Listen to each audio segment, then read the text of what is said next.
All right, well, welcome everyone. Good morning. We're so glad you're here. If this is the first webinar you've joined us, thank you for joining. If you've been on this series all along the way, we're glad you've been on this 6-week series with us. We have one more webinar next week on May 4th, so we hope you'll join us for that. This webinar series is hosted by Create Bridges. Create Bridges is a program that aims to strengthen business in the retail, accommodations, tourism, and entertainment sectors in rural communities. And phase 1 states include Arkansas, Kentucky, and Oklahoma. And phase 2 states are Illinois, New Mexico, who will have joining us to speak today, and North Carolina. We've come together to host this webinar series aimed at providing tips, tricks, and tools for small business owners and managers. So we're happy you're here. Our speaker today is Patrick Vanderpool. He's the Executive Director of the Greater Tucumcari Economic Development Corporation. He's the immediate past chair of the International Economic Development Council's Education and Certification Committee. And he's a fellow member and honorary life member of the council. He currently serves as the chair of New Mexico's Small Business Development Center State Advisory Board and as president of the Northeast New Mexico Economic Development Organization, which is also participating in Create Bridges. He is a member of the board of directors of the New Mexico Partnership, a board member and instructor for the New Mexico's Basic Economic Development course, and he's an instructor at OU's Economic Development Institute, right here in Oklahoma at that college down to the south of us, where he actually helped to develop workforce development courses. So he has a wealth of expertise and knowledge, which he's going to share some of today. So Patrick, I will hand it over to you. And if you can share your screen and get started, we appreciate it. I will do that. Thank you, Sarah. I have one question though before I share the screen. And Michael is barred from answering this because he already knows the answer. Michael Patrick does. But I want to ask if anyone on the call knows who Anthony Klotz is. Can anybody answer that? No? Don't know. Well, Anthony Klotz is a professor of management at Texas A&M University. And he is the guy that coined the phrase, the Great Resignation. He did that in May of 2020. And so he predicted what has now come to pass in terms of what we call the Great Resignation. So we know a lot of people who left their jobs for a variety of reasons. We've all read stories about what's going on with the workforce nationally. But I want to challenge you with that as we go through this presentation and put it in that context. How do we address that? What do we do about it? I will tell you that Anthony Klotz actually resigned his position. He was part of the Great Resignation. He resigned his job at Texas A&M, and he took a job in Great Britain at another university in Great Britain. So I don't know that he predicted that he would make that change, but certainly he did. So I think that's kind of important to keep this in perspective. The other thing that I would share with you, because we're going to talk a little bit about the federal workforce system, and some of you are more familiar with this than others, but I look at it as really a learning experience ourselves. I don't know if any of you have served on a local or state workforce board, but it's kind of like making a New Year's resolution to learn a new language, and that language being the workforce system. So with that, I will share my screen and we'll get started. Now, as I told Sarah, there is too much information here to absorb, but I'd rather you have the information and then have the opportunity to take a look at it on your own time and your own schedule. Let me get this in slide mode.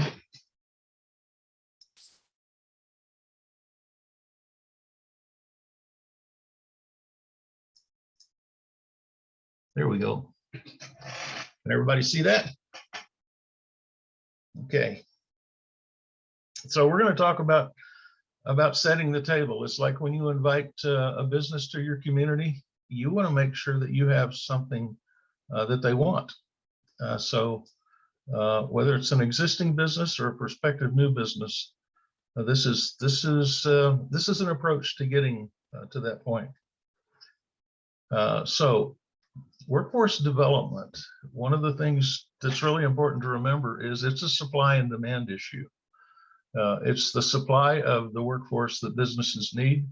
And then it's also looking at the demand side in terms of what kind of skill sets do those employers need in order to operate a successful business. On the labor supply side, of course, education and training is a major component. And the demographics itself is an important component in terms of current labor force, in and out migration, working age population not participating in the workforce. And that's one of the issues we're dealing with today. On the demand side, I think one of the keys here is that second bullet in terms of needs, a qualified workforce. I've had an employer locally who operates a boutique motel on Route 66 that says, I just need warm bodies. My question to him is, would you rather have an educated warm body or an uneducated warm body? So I think it's worth having that perspective on the demand side as well. And certainly when you're talking with site selectors, they have these questions they're going to ask you. Have you identified specific economic development targets for your community? What are they? And do you have enough workers with the skills I need within those target industries? And do you have the training programs in place to keep the pipeline full? So we'll dive in just a second for the workforce system and find out what our role is. It's important to know the federal workforce system actually began with the Wagner-Peiser Act in 1933, and it's gone through several different iterations the federal workforce system has. And two of the main things that the workforce system has been trying to achieve over time is the ability to actually deliver services to the communities where those services are needed, and then to engage employers more in that process. So the Workforce Innovation and Opportunity Act, which is what we're currently operating under, was actually enacted in July of 2014. And it is the program that actually created the one-stop service delivery system that we all hear about and work through oftentimes. So again, designed to help job seekers access employment, education, training, and support, and to match employers with the skilled workers they need to compete in the global economy. Core programs within WIOA include these, and I won't read these, you've got them on your slide there. And again, it's almost like learning a new language, if you will, in terms of trying to understand all of the different programs. I am a member of the Eastern Area Workforce Board for New Mexico, and I think I was the first person that was brave enough when we held our meetings and some of the conversations would go on about delivery of those services. And I commented at one point, I said, you know what, you guys have just totally lost me. When you get down into the weeds, I have no idea what you're talking about. And what was interesting to me, a number of the other people, particularly in the business sector, said, we feel the same way. We just didn't want to act dumb, so we didn't say anything. So we have begun a process of actually educating members of the workforce board, so we know a little bit more about how the system works, and I think that's really important. This slide talking about the governance of WIOA, one of the real keys here is this is the way the money flows. It comes from U.S. Department of Labor actually to governor's offices. And then the governors are the ones that really deploy those dollars to the state workforce board, to the state agencies that oversee workforce development, and then on down into actually the service delivery. Note in the middle of the screen, CEOs, which stands for Chief Elected Officials. Ultimately, those county commissioners and chief elected officials are the ones that are fiscally responsible for the expenditure of those funds. And so it's really important that they understand the important role that they have and why it's important for them to be involved in the workforce system and understand how it works. Workforce development boards include the state workforce development board, which basically makes up policy for the local boards. And then the local boards have some key tasks involved. If you look at the third bullet there, develop and submit a 4-year local plan for the local area in terms of how they're going to deliver those services amongst those different title programs that you saw earlier that make up part of the system.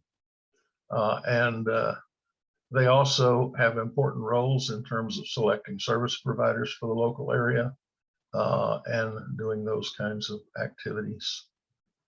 The one-stop centers are something that we're familiar with, at least the term. I think most of us are. What's interesting in New Mexico, and I asked our state Economic Development Association last week, 2 questions. One is, did they have any idea how many one-stop centers we have in New Mexico? And the answer to that, surprisingly enough, is we have 23 one-stop shops in New Mexico for workforce development. The other question I asked them, and I challenged them to let me know, is, do they know who the chair of their local workforce board is? Most cases, they said no. And I suggested that's someone that would be important for them to get to know. So the one-stop centers have a lot of different tasks in terms of delivering of business services and also career services to the individuals. There are a list of core partners that work with the one-stop shops. And there are a list of required partners that work with the one-stop shops.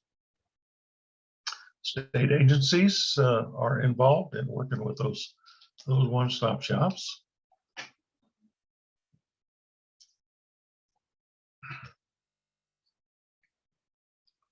And of course, the education and training providers are key for them delivering those services to their communities.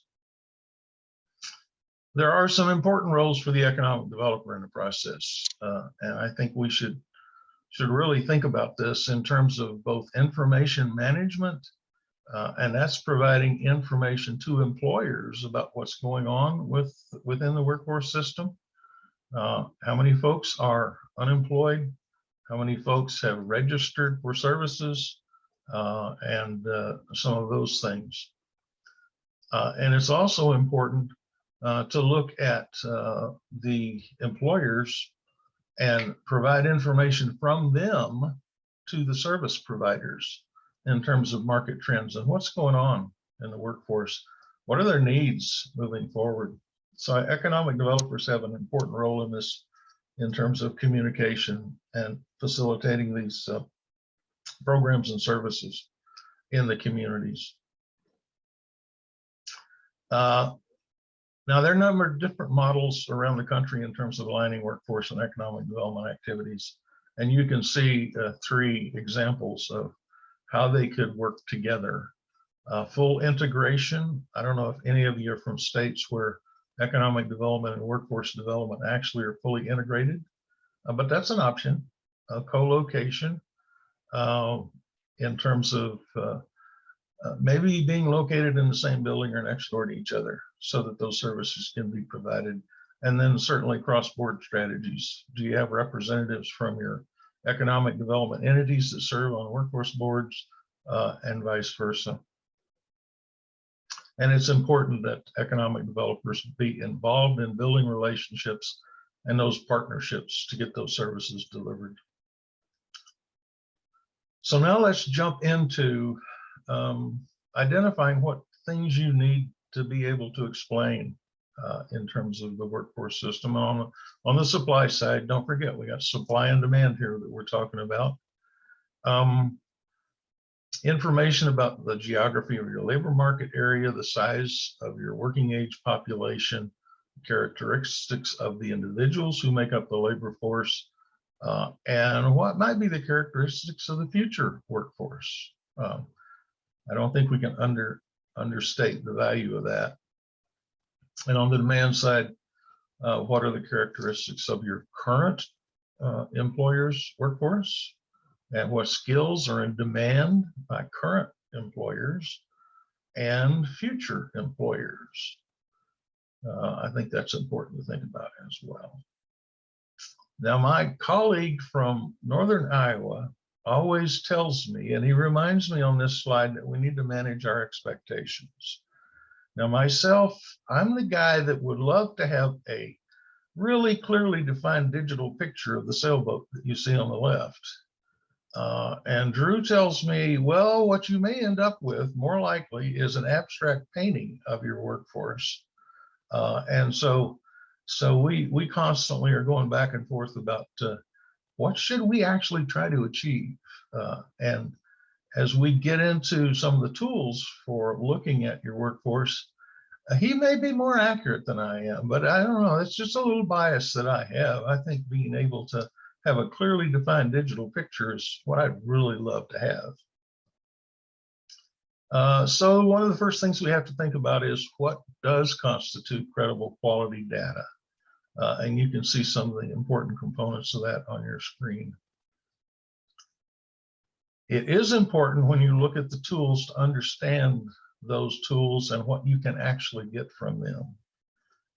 And I'll just mention the second bullet here. When using American Community Service data, be consistent in either using 1 year or 5 year period estimates. And one of the reasons that's important is that the 1 year estimates, you can probably get more detail, particularly if you're looking at a larger urban area. If you're looking at a rural area, you're probably going to be most likely be able to get information on 5 year period estimates. Main suppliers of labor market information are listed here. And many of these, particularly in New Mexico, we can access through our state agency, our Department of Workforce Solutions website. The box on the bottom right, private sources and proprietary data vendors, those are really important because in some cases, data is scarce or non-existent in really remote and rural areas. But data aggregators are able to access information and pull that data together for you that may be constricted by rules and regulations that apply to some of federal and state agencies. So you're going to be looking for information on the working age population, some of the items that are listed there. And the decennial census is really important for us to take advantage of. Now, there were some restrictions in terms of getting the census done this last time around because of the pandemic. And I'm sure you're familiar with the challenges that we had trying to get the census data together. American Community Survey is kind of a popular tool. A lot of people can get information from the American Community Survey that they might not be able to get from actual census data. And important to remember, or at least to note, that there's a difference between the American Community Survey and the census data. And the American Community Survey, you'll see, is primarily focused on sample estimates, whereas the census is focused on actual official counts. So here's some examples, as I mentioned earlier, in terms of whether you use 1 year estimates or 5 year estimates. And again, the 5 year estimates are more appropriate for rural areas because that data can be collected over time. Where the 1 year estimates, you're going to find the data is primarily for areas with populations of 65,000 and above. COVID impacts on the American Community Survey. The census suspended mail and in-person collection from March to June 2020. No standard 1 year estimates for 2020 due to statistical quality standards. and the 5-year estimates were released just last month. If you'll notice on the next couple of slides, you'll see in parentheses some codes. Those codes are really important to know when you look at the American Community Survey, because they'll allow you to get that information when you look at the survey, if you'll enter those specific codes for the information you really want to gather. Again, some additional codes on employment status and additional codes in terms of industry, occupation, class of worker, and travel time to work. It is important to realize these are estimates, as I mentioned before, but they're provided at a 90% confidence level, which is pretty good. Now you'll see the example at the bottom of the page. There is a range there in terms of what might actually be the case, but your estimates from American Community Survey will at least get you in the ballpark with a 90% confidence level. So that's not bad. So let's look at the characteristics of the workforce itself. Common questions related to your current workforce. Where does your workforce come from? And what do workers do and how are they getting paid? Questions like that. So some of the sources for that data, and we'll dive into a couple of those now. Local area unemployment statistics. Again, in New Mexico, we can access that through our Department of Workforce Solutions website. This is a good source of data about your workforce.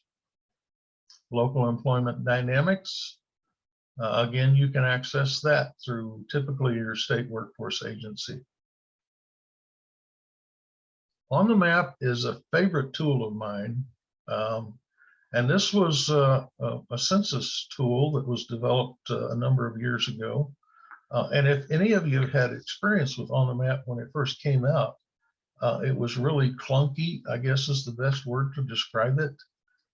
So being able to work through the system and pull your data together was a bit of a challenge when it first came out. But over the last few years, it's become a much more useful tool and much easier to navigate than it was when it first came out.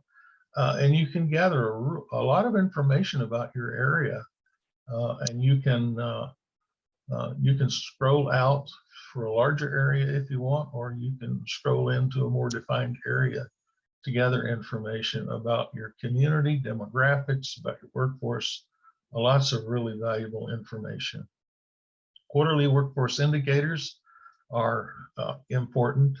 Again, this is, and you'll see the link at the bottom of that slide in terms of how to access that, and it is again a census product.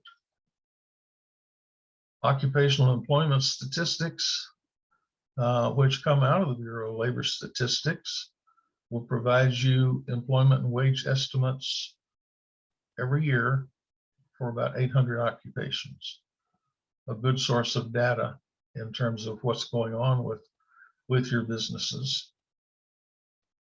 And survey components, you can see those listed here. And they will include things like your median hourly wage and mean hourly wage, annual mean wage. So it's really good in terms of trying to gather information actually in terms of the wages that are being paid. And then of course, most of you are familiar with the Standard Occupational Classification System, or NAICS codes. And again, this information comes from the Bureau of Labor Statistics. ONET is a centralized database for information about what workers do and how they do it. And you can pull that information on your area. ONET has been a challenge for me in terms of actually trying to get into the weeds and pull together some data. Again, that's one of the reasons I like the third-party providers, and we'll talk about those in a second, because they do a lot of that work for you. And so it makes life a little bit easier. Now, my friend Drew Conrad, who I mentioned, he's in the catbird seat in Iowa because of the work that they do in terms of labor shed studies.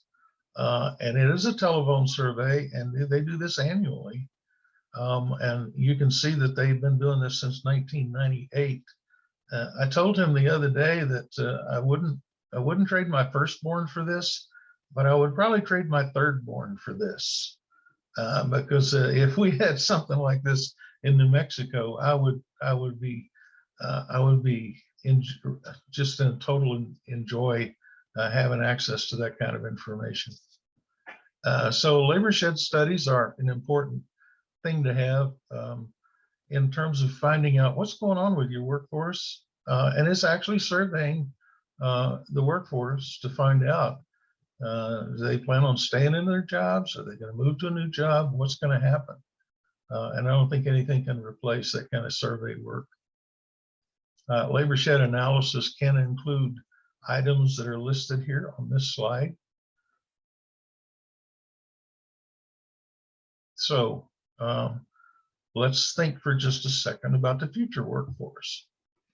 So what providers are supplying the future talent pipeline in terms of your workforce, and what knowledge and skills will your future workforce likely have? National Center for Education Statistics, if any of you have ever gone to this website, and you can see that in the middle of the page, you can see the link, nces.ed.gov.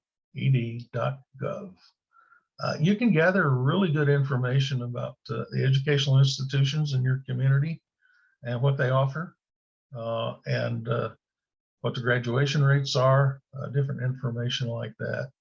So that NCS website is a really valuable tool in terms of finding out what educational services are offered in your community. And then there is the integrated post-secondary education data system too. So when you're thinking about your future workforce, be thinking about what education is being provided for your workforce as they move into the future. Proprietary data providers. These providers can give you data that's not available from government data sources. As I mentioned earlier, due to data suppression rules in terms of federal regulation of release of information from employers, maybe you only have one employer in a certain industry in your community. And so the information provided by them would be proprietary, because if you saw that information, you know exactly what company that is and exactly what's going on internally in that company's workforce. So sometimes that information is not readily available, and sometimes that information is not collected or produced. So your third-party data providers can use population projections, different tools like that to get you a good picture. And as I mentioned before, it may be the abstract picture. It may not be the actual digital picture that you would really like to have. A couple of those proprietary data sources are listed here. Jobs EQ, which you see on the bottom, that's my favorite. And actually, I'm fortunate enough that our Eastern Area Workforce Board has a subscription to Jobs EQ services. And so we're able to collect information about our area that otherwise would not be available. So I really like the tool, and it does paint a good picture, I think, in terms of our economy in my region of Northeast New Mexico, and in terms of our workforce. One of the other tools that Michael Patrick and I have used is Headwaters. It's Headwaters, right, Michael? Headwaters Economics. That's correct, Pat. And I think that's a really good tool too, because it can provide you some good information. And if you look at Headwaters and you see the sources of information, it's some of those that we just mentioned before, Bureau of Labor Statistics, et cetera. But again, they do a lot of the work for you. And so it's really easy to get a good picture of what's going on in your area. I won't repeat these, just to mention again that through our state's Economic Research and Analysis Bureau, you can access some of these things that we just talked about in terms of tools for providing information. And then, of course, one of the real keys, as I mentioned before, is actually doing the survey work in your area. In the middle of that page, you will see ACT Work Keys. I don't know how many of you are familiar with Work Keys as a skills assessment tool. We actually entered into participating in ACT's Work Ready Communities program several years ago. The long story short is they'll provide skills assessments to individuals in the areas of applied math, reading for information, and digital literacy. And so it's important to have those skills assessments. Actually, we were surprised and pleased with the way that our individuals that took those assessments in our community and our county actually scored. So when you take the assessments, you'll come out with a bronze, silver, gold, or platinum rating in terms of how well you do on those assessments. And as I say, we were really surprised, pleasantly surprised, how many people actually achieved the gold status in terms of taking those assessments. But I think it's really important to have that kind of skills mapping in your community and in your area. It might not be as important for a larger community, because if you have an employer that's exploring locating in your community, they may decide, yeah, they got a big enough population base, they can support our business. But particularly if you're talking about a smaller community, you're going to need to be able to provide what my favorite phrase is, a data-driven story to tell to prospective businesses. And I think this is one of the reasons that this is very important. One of the ways you gather that data, and I'm going to do a shout out here, Sarah, for Create Bridges, and that is the actual survey work that's done with both employers and employees, and the valuable data that you collect when you do that work, I don't think can be replicated any other way than actually going out and doing that survey work. So that's boots on the ground activities that have to happen in the communities to gather that data. And as I mentioned before, sometimes I'm a little jealous of my friend up in Iowa, because they both do the labor shed study, and you'll see at the bottom of that screen, they also do a workforce needs assessment. So they're doing survey work as well with their employers to find out what their needs are. And they do that on a regular basis. So that work is really important. And I've just been really pleased that we've been able to do that through the Create Bridges project here in Northeast New Mexico. So Patrick, with regard to current and future demands, there's a question in the chat. What are some of the major trends for our future workforce needs given the accelerated use of technology and remote working during the pandemic? And are our rural areas prepared? I don't think our rural areas are prepared. I think there is a shift. I think there's a major shift. We're going to talk about some examples here in a minute of what communities do to address that. But I think certainly the remote work model, I will share with you, we have an opportunity in working with our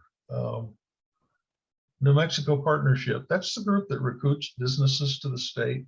And we have monthly conversations with site selectors. Interestingly enough, this last month, the conversation was around remote work. And I asked those site selectors, I said, so does it make sense for us to go out and train workers to be remote workers? Is that make sense for you as a site consultant? What are you seeing?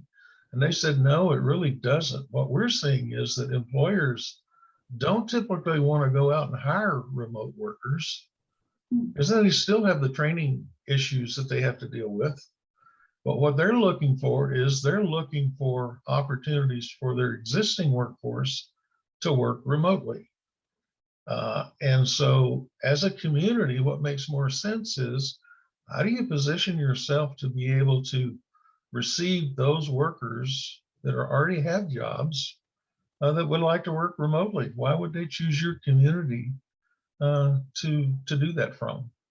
And so I think that's an important consideration when we talk about remote work, because I think typically what we're seeing is that that comes from the existing workforce just having a desire to work remotely. And so they want to find a place to do that from. So to me, it put a little different perspective on that. I would say, particularly in terms of the application of technology, that what we're seeing is a movement to automate a lot of those basic, even customer service jobs. I can't remember the restaurant chain that I read about this last week, but they're deploying a new robot called Flippy. And Flippy actually does just what it sounds like. It flips burgers. And so I think, that's going to be one of the challenges we're going to see going forward. We are going to see some automation that's going to really replace some of those entry-level jobs. And that's not a bad thing, because I think that in many cases, whereas in my generation, when we were growing up, the idea was you went out and got a job just so you could put a roof over your head and feed your family. But the new generation has a different mindset. They want to feel like they're of value when they take a job. When they go to work for somebody, they want to make sure that they fit and that they're making a contribution in some form or fashion, and that they're appreciated. So it's a little different mindset. And I think we'll see some of that in terms of that shift. And again, we'll talk about some examples in a minute about how that plays out and how we can actually take advantage of that shift. So quickly, I just want to talk about some of the major components in terms of a model for a workforce development program for a community. And this is based on a couple of experiences we've had in terms of working with communities. I mentioned earlier the importance of a community knowing what its target industries are. And so I think you have to really start there. And then you have to do the labor shed studies and the analysis. What skills actually are within your workforce? That's the supply side. And then you have to do the demand side work. What are the needs of employers? And not just existing employers, but future employers. What are their needs going to be too? So if you're surveying employers, don't just survey the employers you have, survey some of the ones you don't have. Find companies that are in those industries that are your targets and see if they'd be willing to share that information about what their needs are as well. So you can prepare for that. And then, of course, the old familiar term, the skills gap analysis, what you have versus what you need, and how do you address that skills gap. And part of that is the training. Another key part we'll touch on in a minute is identification of employment barriers. And then what I don't often see is the actual job forecasting. What's coming down the pike, and how do you prepare for that? And then, of course, ongoing program evaluation and adjustments. So when you're thinking about what are the strategies that you apply in terms of addressing that, and again, we go back to the Great Resignation. How do we deal with this? And it's not a one simple answer, I don't think. It's a matter of applying a number of different approaches in terms of making sure that you have the workforce you need. It can be through retaining or retraining your existing workforce. It could be through mobile job labs. By the way, I do want to make a comment about last week's session on retaining the workforce. I think that was spot on, particularly the concept of making sure, as I just said, that in the new workforce, people want to make sure they're of value in terms of the jobs that they're doing. Mobile training labs is a good approach, and it's a strategy that can be applied for different programs. You can see an example here. Recruiting former residents back to Michigan is a good program, and it's an example of the way that you can attract former residents to come home and take the jobs that are available in your community. And then recruiting talent is another approach. This is an example called Live in Springfield.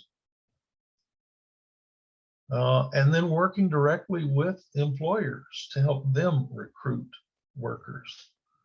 This Baton Rouge area project is a good example of how that can be done. And I encourage any of you, Sarah and I talked about this, we'll make these slides available so you can explore some of these options, as well as exploring the data tools, by the way. I think it's important to do that. The Wingman program, some of you have heard about a similar program called the Wingman. Oftentimes these are run through a Chamber of Commerce, but they can partner a new incoming business with an existing business so they can learn more about the community and help them work through the things they need to work through to be successful. Diversity and inclusion, of course, is something that's important for us to address in our communities. There's a good example there from Iowa in terms of what they're doing to address that issue. And then working with interns and college students. There are a number of examples of that. I'm sure some of you have examples of that same type of approach. This is an example from the University of Wisconsin.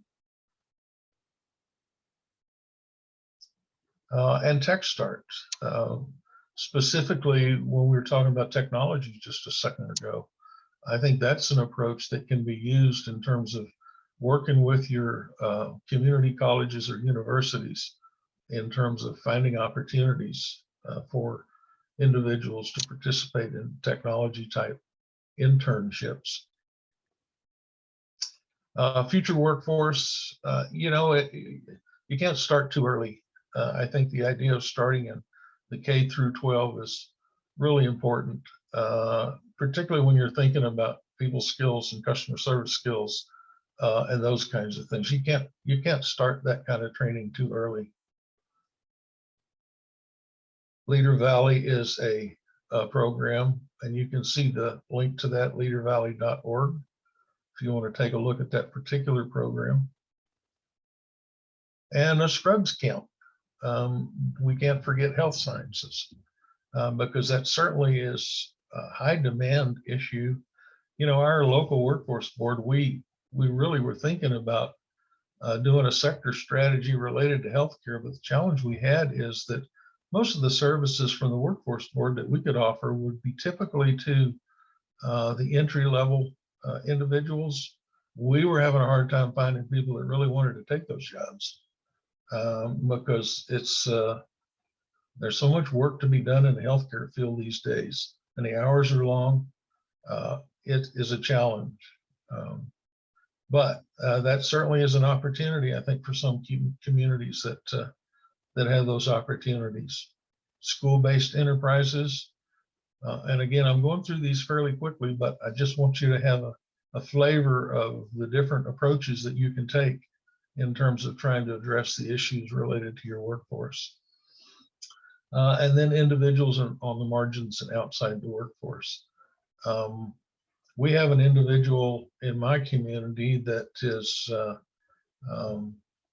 a former, at one point he was incarcerated in the prison system in Colorado, but he did his time, and now he's very heavily involved in a beginning farmers initiative in the community, and is actually working farm himself, And so he's been very active in terms of trying to help us understand there may be opportunities here in terms of a second chance program for individuals.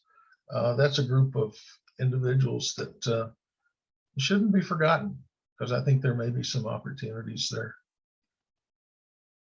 Reaching underrepresented groups, of course, is a challenge for some of us in our communities. We need to make sure that we don't forget those individuals that need to be involved in the process. And I want to speak for just a minute about reducing the barriers for individuals, because oftentimes that's a critical issue for us in terms of trying to find opportunities for individuals. It may not just be skills training. It may be identification and reduction of those barriers for workers to be able to be employed and maintain a good job. Childcare, of course, is one of those issues that's critical in terms of challenges that we have. We've had a lot of folks that have both male and female that have left the workforce during the pandemic because they had to address the issue of childcare. And some of them have decided to maybe we're just going to keep doing that. So that's a barrier to employment. Missoula has come up with a number of different initiatives and models related to childcare. You'll see that on your screen, and that's through the Missoula Chamber of Commerce, Missoula, Montana. Project Search. I was just recently introduced to Project Search. I didn't realize we actually had that program in New Mexico, but I did find out just through looking at this. So we do have that program in a couple of different locations. So it's a good prep program for young adults. And so take a look and see if you have that in your community. And then retaining older workers is something that we may find to be challenging just because at this point in life, we hear that that's part of the Great Resignation is the baby boomers who've decided to take early retirement because it just makes more sense for them. But I think in many cases, if they saw an opportunity, they might take advantage of it. Maybe they don't work full-time, maybe they work part-time. And this is a list of some of those barriers that I think are important for us to address. I do want to mention this slide in particular. A good friend of mine in New Mexico, Bob Grassberger, introduced this to me because human performance is something he's a real student of. And if you notice on the bottom left in that box number 4, do you see what percentage of worker success skills and knowledge actually comes in at? 10.5% of the equation. Environmental factors are 75% of the challenge in terms of worker success. This really was a surprise to me, but I think it's certainly good food for thought. So I think in terms of our overall workforce development, we got to look at those barriers to employment and figure out how we address those as well. And then the last thing I want to mention here is the impact of COVID, because as we just talked a second ago, and I was glad we had that question, Sarah, about remote work and what do we do with that? Because remote work and automation are certainly factors moving forward. But I hope that some of the strategies we just talked about in terms of reaching out to different population groups makes some sense. It's not going to be a simple answer. I think it's going to be a lot of work in our communities.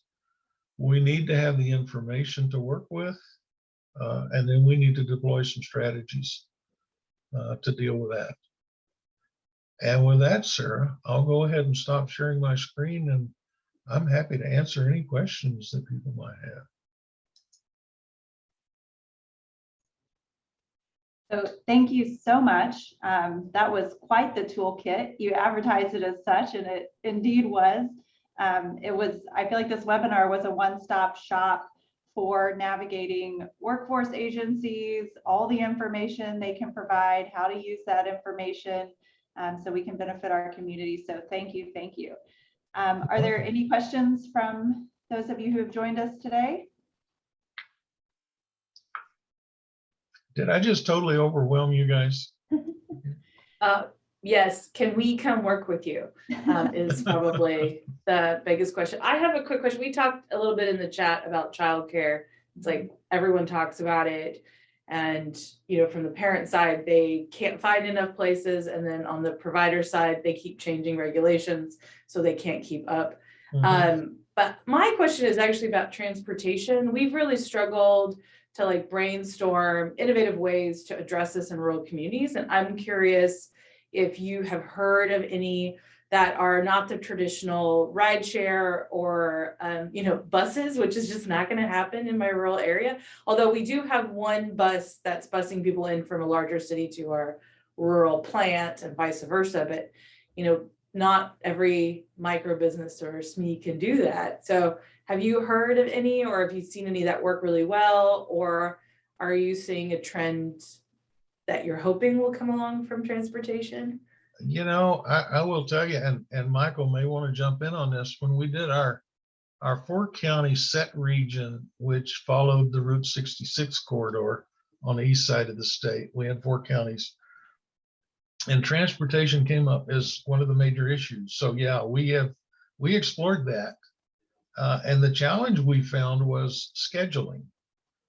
Because it was doctor's appointments. You know, how do you coordinate that kind of a transportation system? And I think at the end of the day, we decided, well, you know, when we finally get to where we have self-driving cars, that maybe that will be a solution for us. But Julianne, you're absolutely right. That is a huge issue. And whether it's getting to work or whether it's getting to the doctor or what it might be, there have been some communities in eastern New Mexico, particularly in the Las Vegas area, that have done some shuttle buses, if you will, and put in that kind of a transportation system from Moore to Las Vegas. But that's the only example that I know of. I think Taos put in a similar situation in terms of providing some community busing. But I haven't seen anything else. If anybody else is on this call that has some ideas, I would certainly love to hear that. And I don't know, Michael, if you have any comments about that from the work we did within our set region. Well, I think the long-term challenge with rural transportation is how do you pay for it? The distances are so far, and the scheduling up enough people within a given time frame to be cost effective is really challenging. So I'm not sure. I think that's part of the issue we found with the set exercise was we just didn't. We could come up with maybe a design around the scheduling needs of folks, but we just couldn't make it pay for itself. And there was a limit to what the state or the federal programs would provide to offset those expenses. Do you have similar experiences in your rural areas in your respective states like that? I mean, has anybody found a way to actually come up with a model that's, I guess it's always going to be some degree of subsidization, and the question is, who's going to provide the subsidy? So I just dropped a website in the chat. We have an organization called Cimarron Public Transit that provides some transportation in our more rural communities, or they're working on some of those solutions. I'll let you explore their website to learn more, but I do know that the fees, even though they try to keep them really low and they are subsidized, they can still be cost prohibitive. And then most recently, they've really been struggling to find and retain drivers. So they actually got some funding to provide free or very low cost rides for folks, you know, who need those rides to the doctor's appointments, maybe to and from work, but they can't find drivers for their van fleet. So it just feels like if it's not one thing, it's another.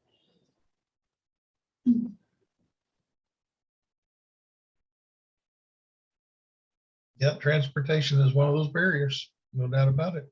Yeah, I've been in a few conversations about it, but I think we all have the same, I just don't know how to get out of this, like, these are the ones we know how to, like, I'm hoping that someday someone's like totally outside the box thinking, comes up with an idea.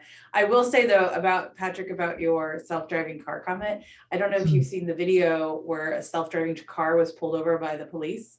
It is No. pretty funny because it stopped and then the police officer drives up, walks up to the car, sees there's no one in it, and then starts to move back to his car, and the self-driving car just keeps driving.